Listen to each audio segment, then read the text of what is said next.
Yeah, I think it's working. I think we're going live. Let's see. Yep. Yep, live now. Here we are. I think I see us. How's it going, everybody?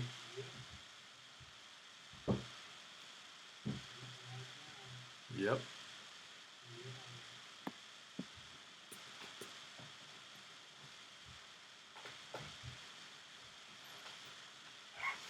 What is today?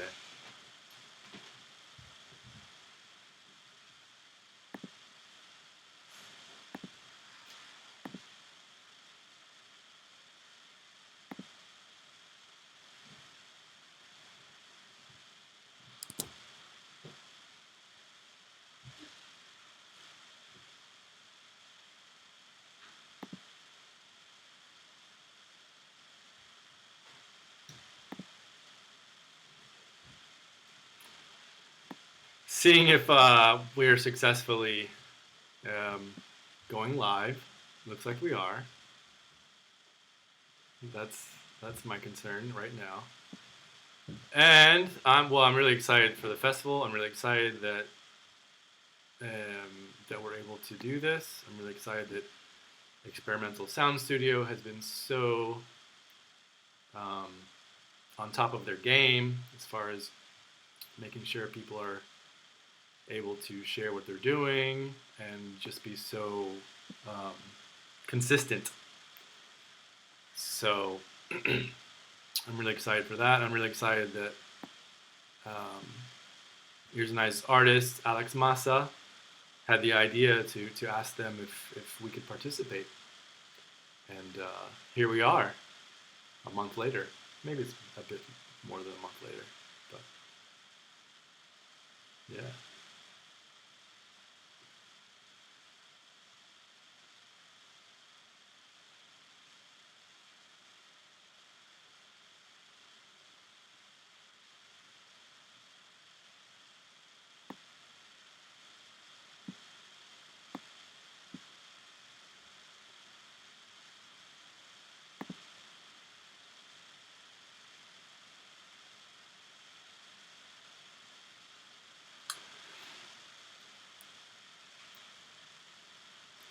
Yeah, a lot of our followers have just gotten an email just now, 4 minutes ago, with the link. And what I can be doing as we're all doing this and kind of multitasking is I do believe I can put it in the Twitch chat if I'm capable of. Oh, there we go, chat. Yep, I can just go right here and drop that in.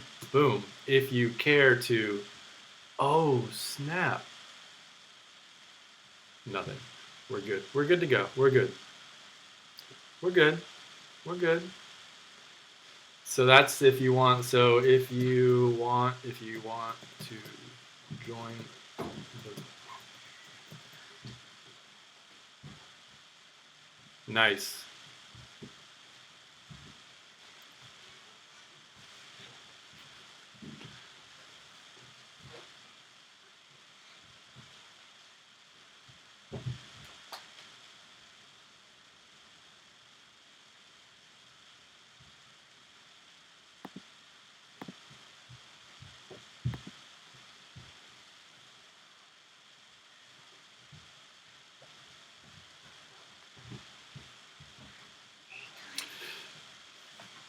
Yeah, in case you've just logged in and you don't necessarily know who Ears and Eyes Records is, yes, we are an independent indie modern jazz label, and we are in about 54 minutes. We're going to start our Ears and Eyes Festival 2020 with a lot of brand new music, unseen video from Buenos Aires, Chicago, and New York.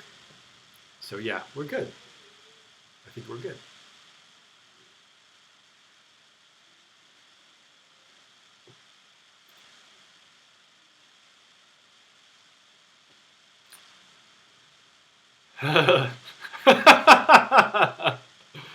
Yeah, sometimes I feel that way too. if this is the planet that we are living in.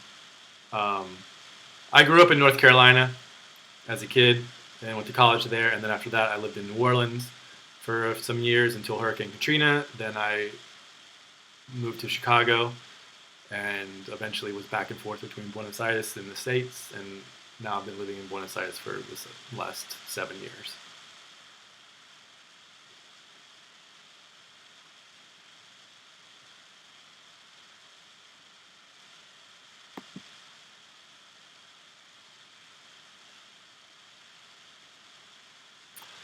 Martine is my first and only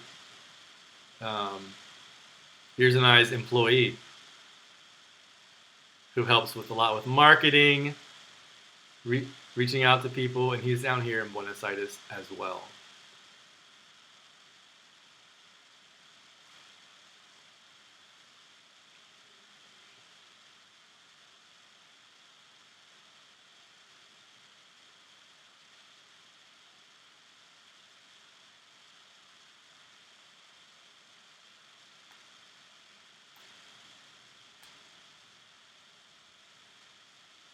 I don't, not right now, not in the current situation.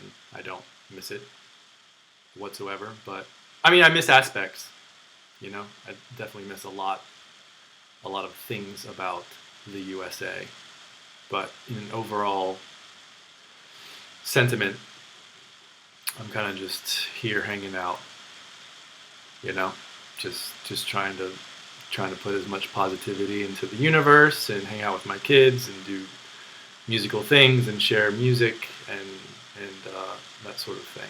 So, and I can do that from wherever there's internet. And right now, maybe the internet's working okay. We'll see. Yeah. What about you? What about you? You've been here about the same amount of time as I have.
Um, sure. I think that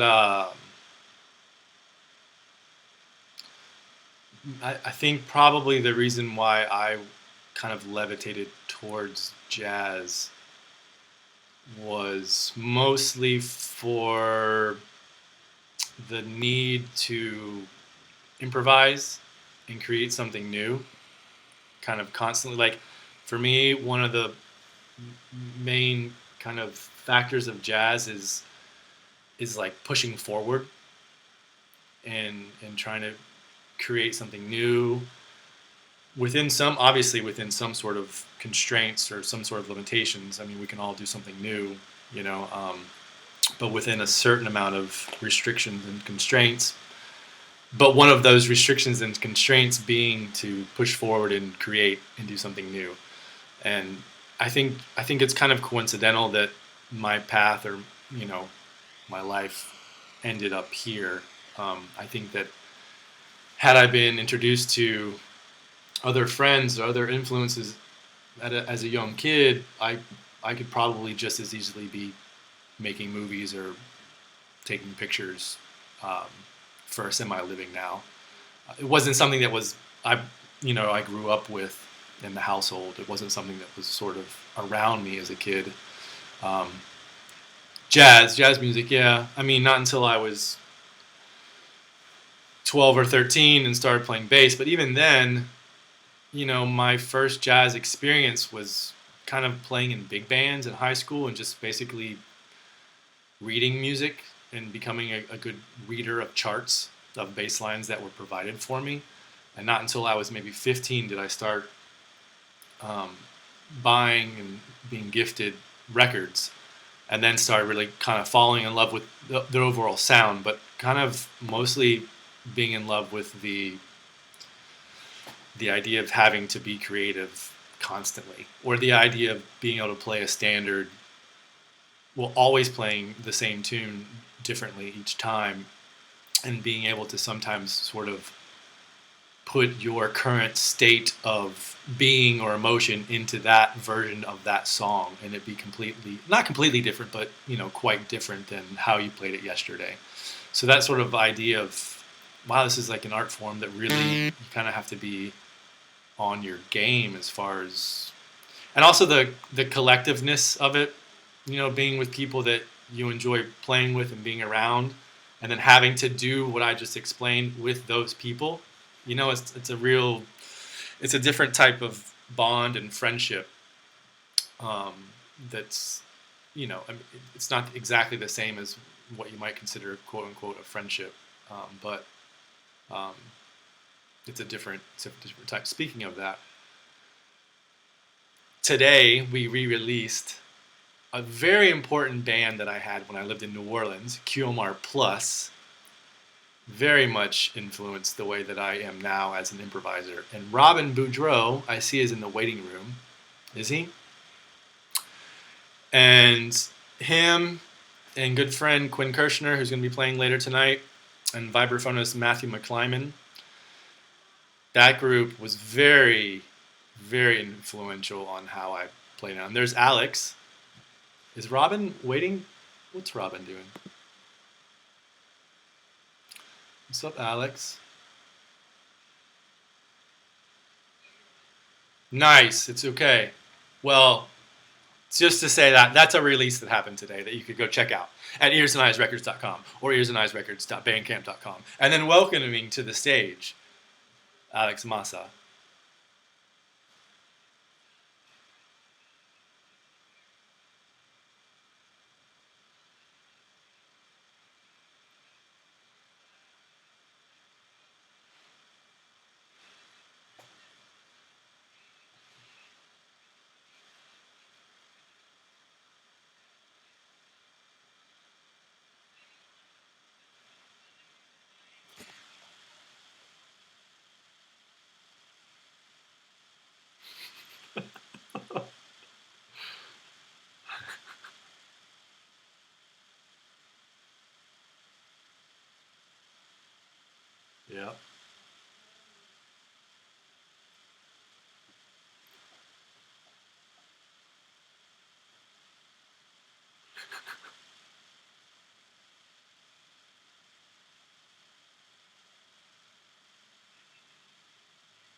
Parece que sí.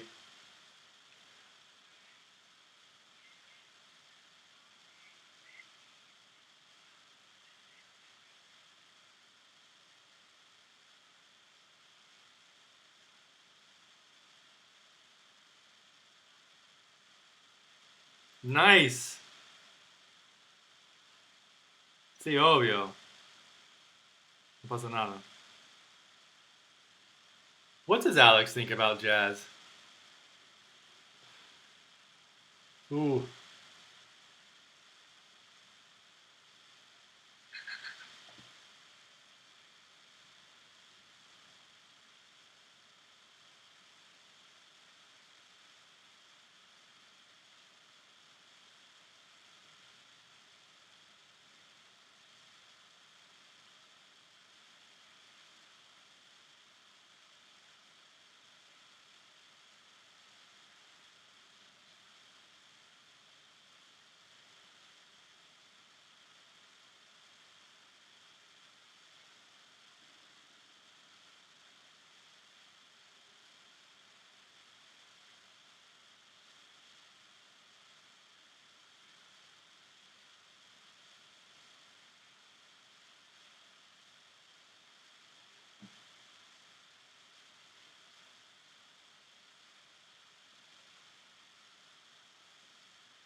What? Okay. Okay.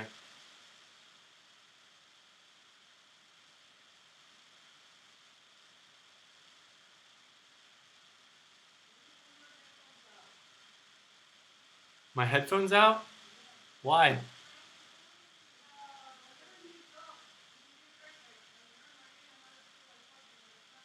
Well, the guy who runs the company is telling me that there's probably a bad internet connection. Let me try to close some things. It's okay, love. Do you want to try? Are you on 4G or internet? Can you try 4G?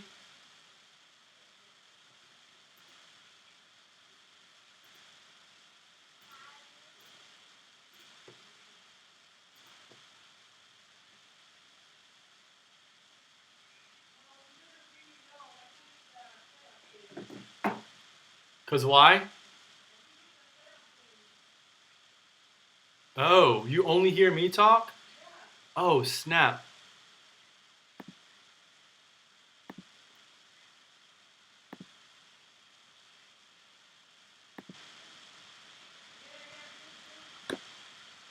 Say that jazz is like I don't know. It's like for me it's like it's poetry, and poetry is hard. Like poetry is this big umbrella that you can say anything is poetry essentially, and you can and but it's also it has its ways that it makes you feel, and I love that you say it makes you feel uneasy and all of those things because it's a different. It's connecting different parts of our minds, right? Essentially, it's taking us out of the into the more holistic and cyclical, and even with Matthew saying that, and I hear you speak often about how get off the page, like you started learning the notes. You said you were a good reader. That's how you started to with your big band. But like how jazz is like it's a different it's different for everyone, and it can't be named. I guess For sure. have to name something, right? Well, I like for sure. And Go ahead, Robin. touch on that. Hi, everybody. Hi. It brings to mind conversations that I've had with. I was very close with my mentor of the last many years, Ellis Marsalis, and Yeah. so he had a really like a lot of the ways that he viewed things sort of had an impression upon you more than most people because he was sort of adamant about it and matter of fact, and it was something he had thought over, and given his age, a lot of the things probably for years, but he often would say it in regards to that he said, I think that jazz should be spelled with a capital J at all times, and that for him, where he was coming from, I think growing up, he looked at positive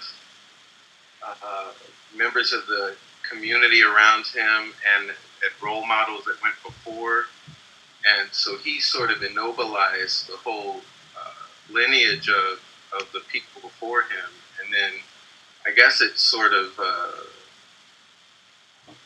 it ingrained itself in some of the ways that he, carried himself or thought about it, and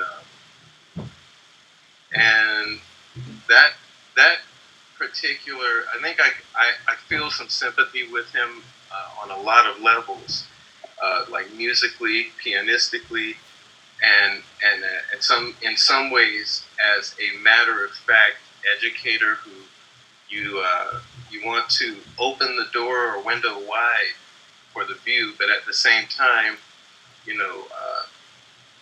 you're entitled to your own opinions and conclusions, and I think that he showed that in that way. And I think in terms of jazz or any of the linguistic ways we would try to reference and encapsulate that, the more we put away, I still come to that it's something, and to me, the something is music, and even in practice, it seems to me that we go.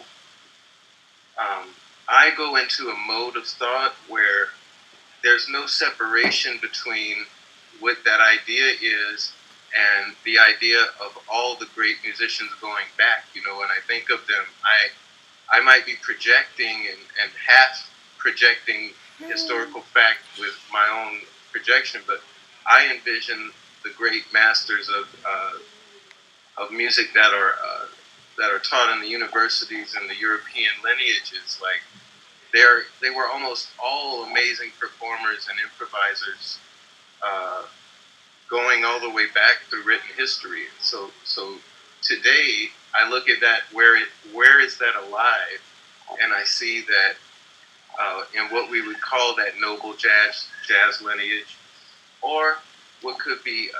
I look at Black American music as beyond jazz,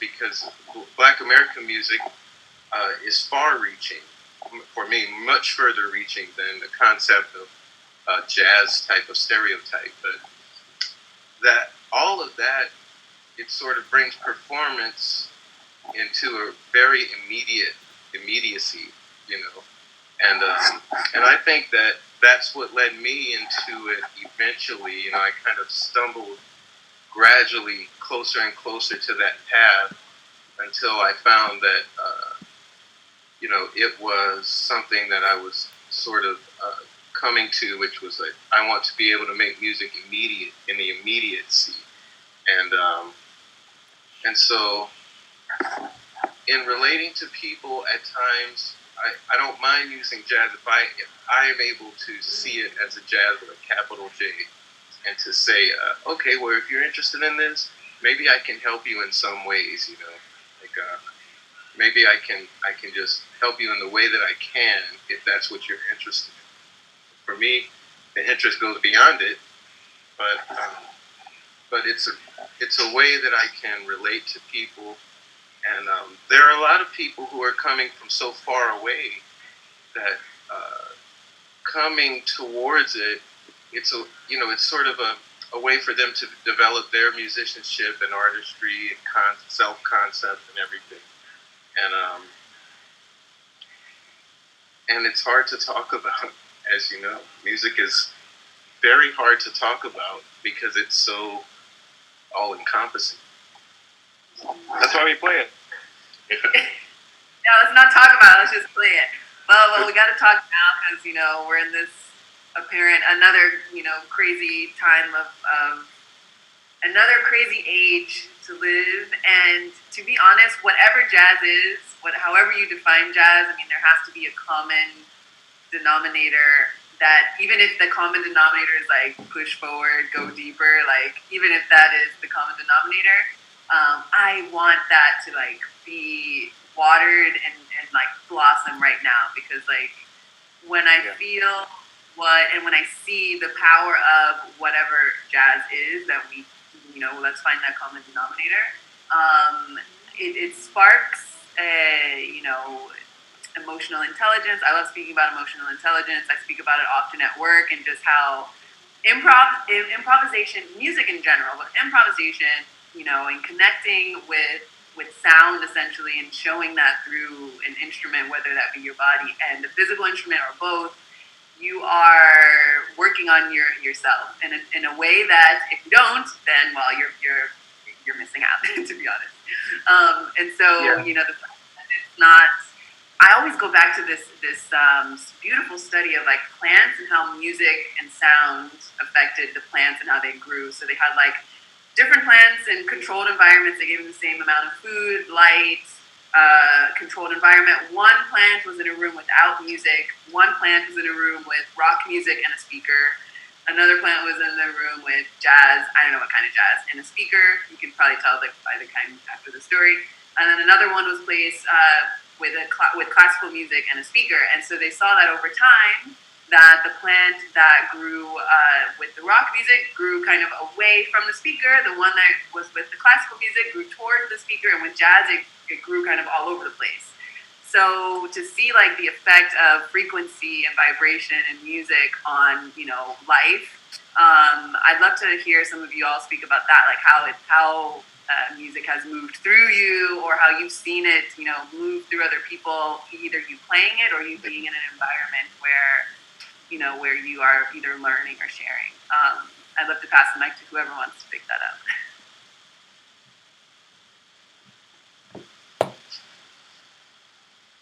Go for it. Matthew, go for it. No, Alex raised his hand. All right, Matthew first. You're on mute, Matthew.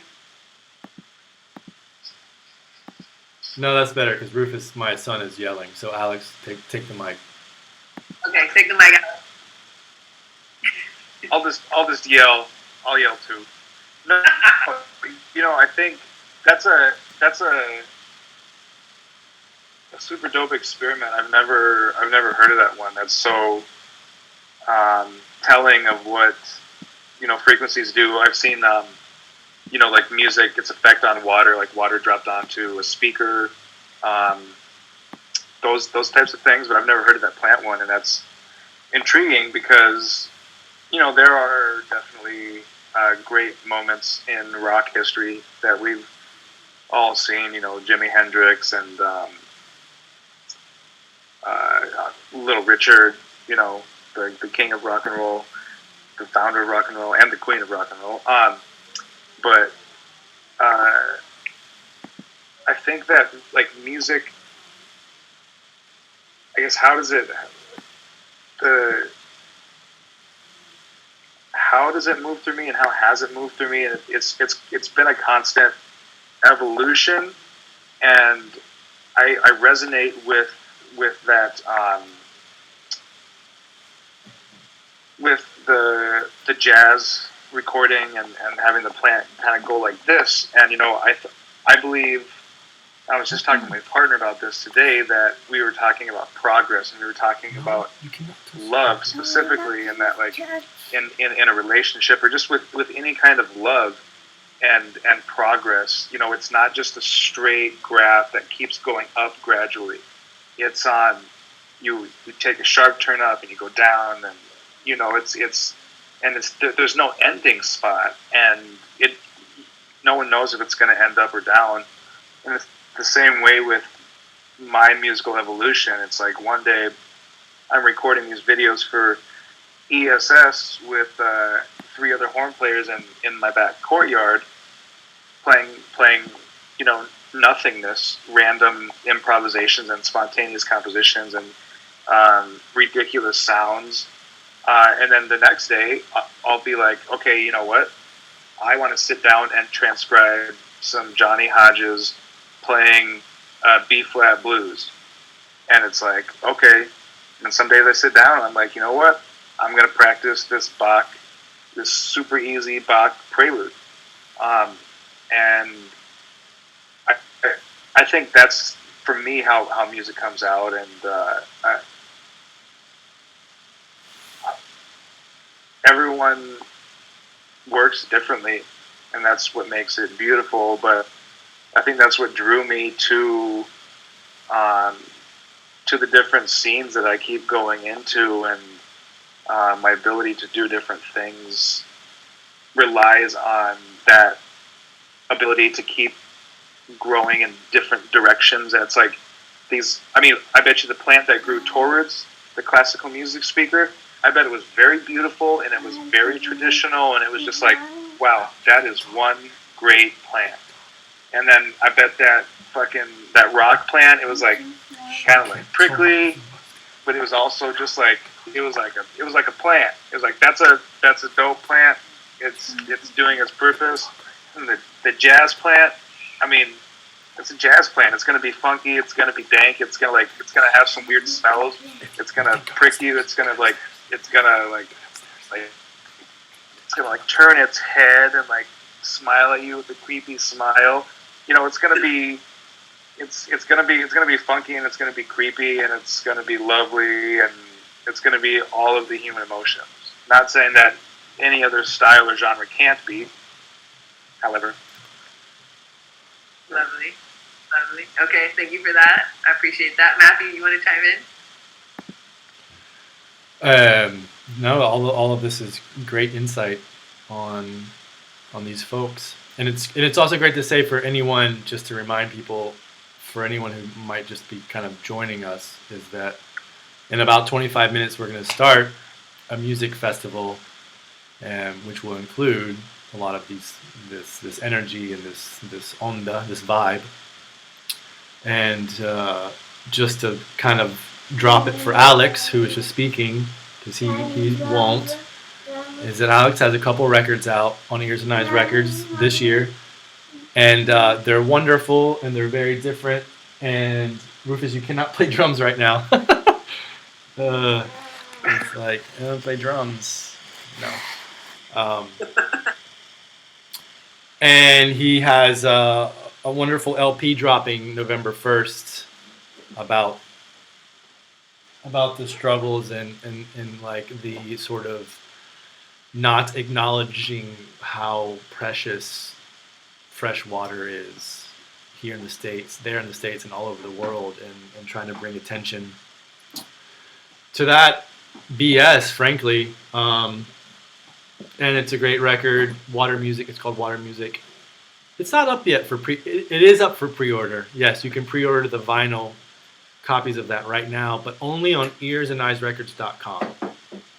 So that's where you can grab your limited pressing of that vinyl and help kind of contribute to the awareness that needs to be. Isn't it crazy how we just, like not everyone, but the mainstream is really onto the whole, the oil pipelines that we're going through, and all the protests and people getting, rubber bullet shot and gassed and fire hose and all this stuff, and it's just all over the news, and then it just gets distracted with some other crap, but it's still a problem. It still needs just as much as attention as it got, the months ago that it was, in all the headlines. But I just wanted to drop that Alex has some music available on ears&eyesrecords.com, and it's spectacular and full of energy, and I really like working with Alex and his music and his releases. Rufus, if you want to play, you have to go downstairs. Yes, great. I'm excited to hear some of. Well, I already had a sneak peek because I had to watch all of the awesome videos that we're about to show pretty shortly here. So thank you everyone for joining us live wherever you're joining us. And I don't know, we've got Maxi on the line. Robin, did you want to say something else? I thought I saw you come off mute for a little bit. But Maxi, feel free to come up and tell us. Maxi Kirszner, all right? Because, I can plug, right?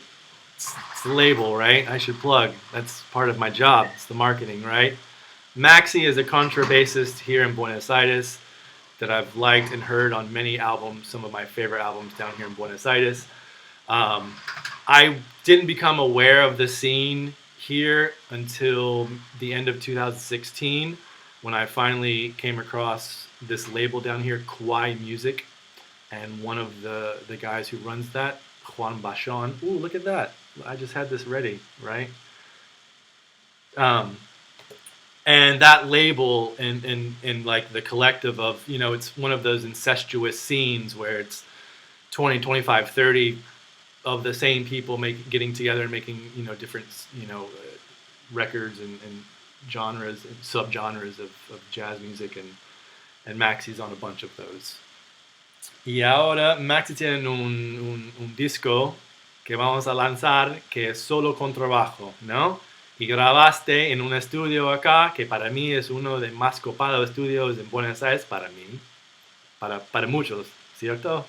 Estudia Dr. F, que me gusta mucho, y Maxi tienen, ¿cuántas canciones es? Tipo 13, 15 obras, ¿no? De contrabajo. En total fueron 3. ¿Se me escucha bien ahí? ¿Se Sí. escucha bien? Sí. Ok. Fueron 13, pero tuve que sacar un par. Así que creo que van a quedar entre 10 u 11 temas de esa sesión. ¿Y por qué pensaste que querés hacer, tipo, grabar un disco con solo contrabajo? Porque no es tan típico, ¿viste? Bueno, en realidad surgió por una beca del Fondo Nacional de las Artes, a la cual yo me postulé, básicamente para meterme en una situación incómoda.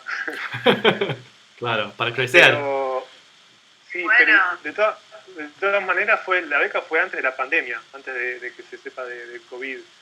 Y para mí fue como un cable a tierra re importante tener ese proyecto, porque estar tanto tiempo sin poder tocar con otros músicos y músicas de acá de Buenos Aires, bueno, no me quedó otra que meterme de lleno en ese terreno de tocar solo en mi casa muchas horas, muchos días a la semana.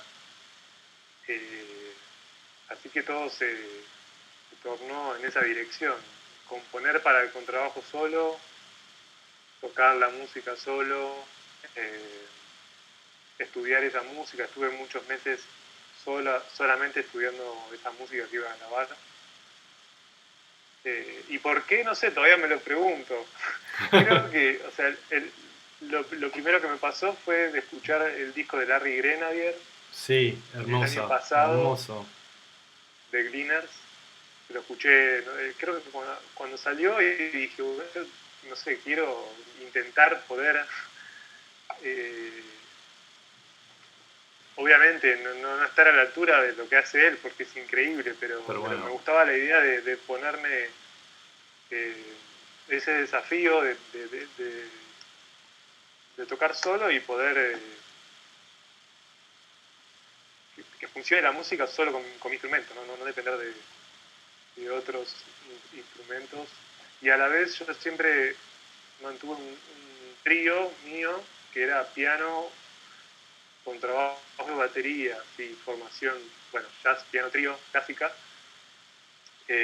Entonces siempre por ahí escribía música pensando en ese formato, y muy desde el piano y para el piano, como por ahí el eje de la música. Y con ese grupo grabamos 3 discos, y por ahí sentía también que como que estaba ya repitiendo un poco fórmulas al componer para esa formación, y me propuse también eso, desde la incomodidad de grabar solo, qué podía escribir yo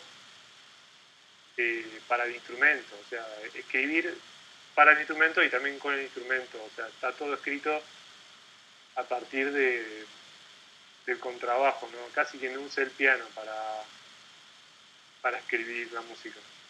Así que un poco eso. Bueno, entonces en algunas semanas vamos a lanzar este disco por todo el mundo con ears&eyes Records. Que falta trabajo, ¿no? No tenemos tapa. ¿Tenés tapa ya? Me parece que no.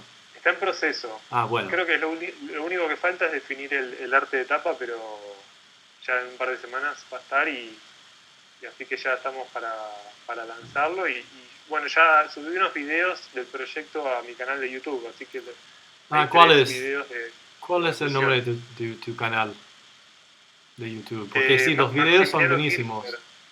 YouTube, Maximiliano Kirszner. Claro.